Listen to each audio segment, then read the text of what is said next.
સાબરકાંઠા લોકસભામાં ભાજપના ઉમેદવારનો વિરોધનો મામલો સામે આવી રહ્યો છે। હર્ષ સંઘવી પર બેઠકમાં હાજરી આપી લોકસભા સીટને લઈને બેઠક યોજાઈ હતી। જિલ્લા પંચાયત પ્રમુખના ઘરે આ બેઠક યોજાઈ હતી। ભારતીય જનતા પાર્ટીના હોદ્દેદારો સાથે આ બેઠક યોજાઈ હતી। આશરે 4 કલાક સુધી આ બેઠક ચાલી હતી।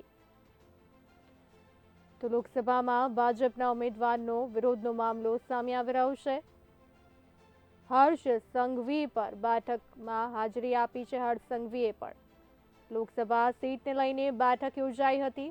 જિલ્લા પંચાયત પ્રમુખના ઘરે જ આ બેઠક યોજાઈ હતી।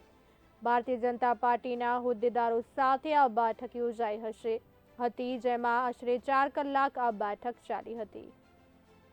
આજે સવારે હિંમતનગર ખાતે આપણા ગુજરાત રાજ્યના ગૃહમંત્રી આદરણીય શ્રી હર્ષભાઈ સંઘવી સાહેબ કાર્યકર્તાઓની મુલાકાત અર્થે આવ્યા હતા અને આજે એમને અમારા જિલ્લા પંચાયતના પ્રમુખના નિવાસસ્થાને જુદા જુદા કાર્યકર્તાઓની સાથે મુલાકાત કરી અને કાર્યકર્તાઓને આવનારી ચૂંટણીમાં મોટિવેશન કર્યા, એમને ઉત્સાહ વધાર્યો છે અને આવનારી ચૂંટણીમાં ખૂબ ઉત્સાહપૂર્વક કામગીરી કરવા માટે એમને પ્રોત્સાહન પૂરું પાડ્યું છે। આજે જે કાર્યકર્તાઓ અહીંયા ઉપસ્થિત રહ્યા હતા એમાં સાબરકાંઠા જિલ્લા અને અરવલ્લી જિલ્લાના અગ્રગણ્ય કાર્યકર્તાઓ ઉપસ્થિત રહ્યા હતા। ના ઉમેદવાર બદલવાની અત્યારે હાલ કોઈ એવી ચર્ચા અહીંયા થયેલ નથી। અત્યારે હાલ તો જે પણ કાર્યકર્તા આવ્યા હતા એ કાર્યકર્તાને આગામી ચૂંટણીમાં આ જે પણ ઉમેદવાર છે એ ઉમેદવારને ભારે બહુમતીથી જીતાડવા માટેની જ ખાલી ચર્ચા કરવામાં આવી છે અને કાર્યકર્તાઓમાં ઉત્સાહ